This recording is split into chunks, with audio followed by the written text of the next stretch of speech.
নমস্কার সকলকে। আজ আমি আরও একটি নতুন ভিডিও নিয়ে চলে এসেছি। এই সিরিজের নাম শ্রীমদ্ ভগবদ্ গীতা যথাযথ, তে প্রতি শনিবার একটি করে ভিডিও আসবে। এই সিরিজে আমি আপনাদের বলবো শ্রীমদ্ ভগবদ্ গীতার প্রত্যেকটি শ্লোক এবং তার বাংলা অর্থ ও তর্জমা। শ্রীমদ্ ভগবদ্ গীতার দ্বিতীয় অধ্যায় সাংখ্যযোগের শ্লোক নাম্বার 38 ও 39।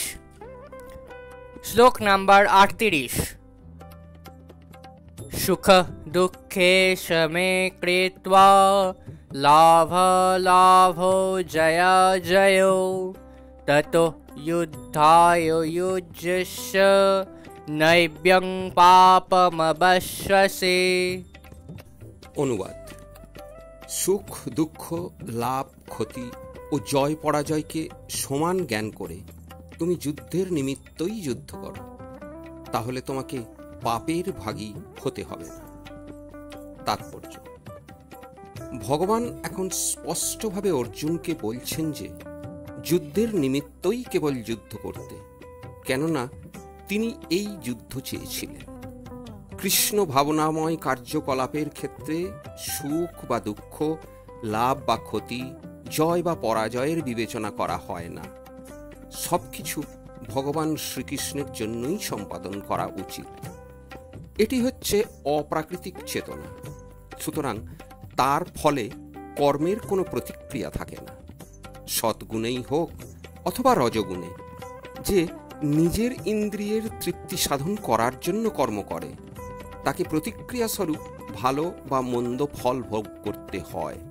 কিন্তু যে কৃষ্ণ ভাবনাময় কার্যকলাপে সর্বতোভাবে আত্মনিয়োগ করেছে, তার আর সাধারণ কার্যকলাপের মতো কারো কাছে বাধ্যবাধকতা থাকে না, বা কারো কাছে সে ঋণীও থাকে। 39। এষা তেহ বিহিতা সংখ্যে বুদ্ধির্যোগেতিমং শ্রেণো বুদ্ধ্বা যুক্তো యయా পার্থ কর্মবন্ধন প্রাহস্বসি। অনুবাদ: হে পার্থ, আমি তোমাকে সাংখ্যযোগের মাধ্যমে এই জ্ঞানের কথা বললাম। এখন নিষ্কাম কর্ম সম্পাদনের মাধ্যমে বুদ্ধিযোগের কথা শ্রবণ করো, যার দ্বারা তুমি কর্মবন্ধন থেকে মুক্ত হতে পারবে।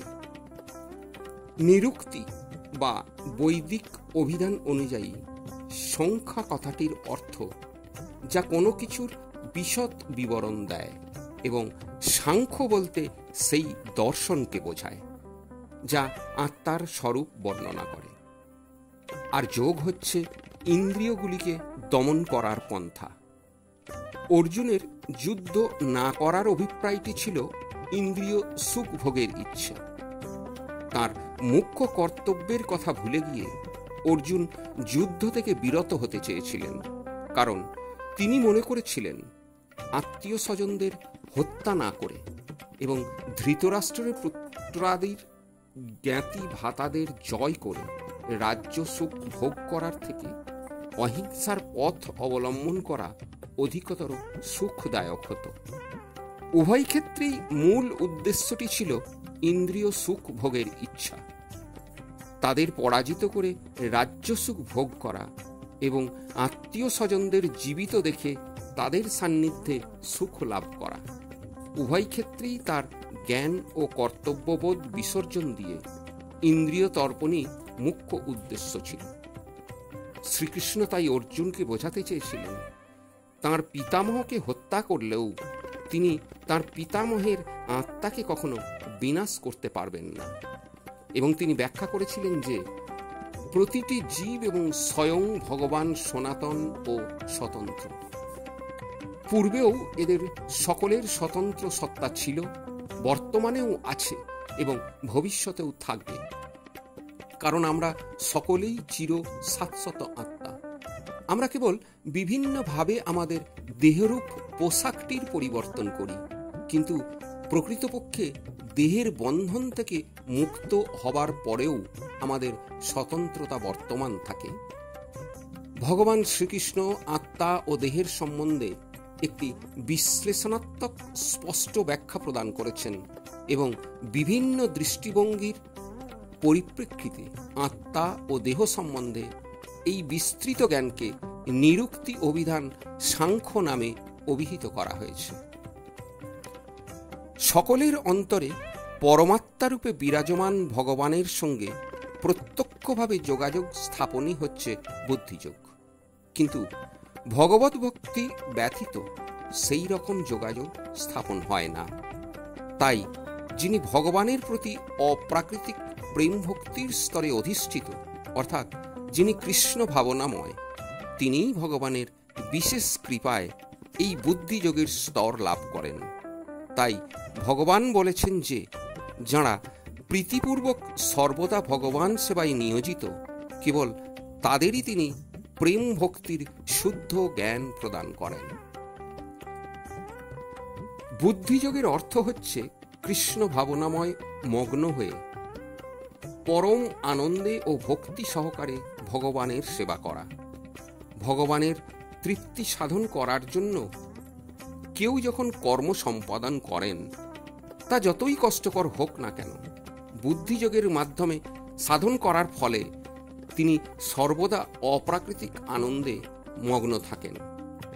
ভগবানের কৃপার প্রভাবে এই ধরনের অপ্রাকৃতিক কার্যকলাপের ফলে স্বতঃস্ফূর্তভাবে অপ্রাকৃতিক অনুভূতির স্বাদ পাওয়া যায় এবং কোনো রকম বাহ্যিক প্রচেষ্টা ছাড়াই হৃদয়ে দিব্য জ্ঞানের প্রকাশ হয় এবং এভাবে তিনি মুক্তি লাভ করেন, পূর্ণতা প্রাপ্ত হন। কৃষ্ণ ভাবনাময় কর্ম ও সকাম কর্ম, বিশেষ করে পারিবারিক ও জাগতিক সুখ লাভের উদ্দেশ্যে ইন্দ্রিয় তর্পণ, এই দুটির মধ্যে যথেষ্ট প্রভেদ রয়েছে। তাই বুদ্ধিযোগ হচ্ছে অপ্রাকৃতিক গুণসম্পন্ন কর্ম, যা আমরা সম্পাদন করে থাকি। আজ এই পর্যন্তই। ভিডিওটা কেমন লাগলো অবশ্যই কমেন্ট করে জানাবেন। ভিডিওটা ভালো লাগলে চ্যানেলটা সাবস্ক্রাইব করবেন, পাশে থাকা বেল আইকনটি প্রেস করে দেবেন, লাইক, কমেন্ট এবং শেয়ার করবেন। সম্পূর্ণ ভিডিওটি দেখার জন্য অসংখ্য ধন্যবাদ।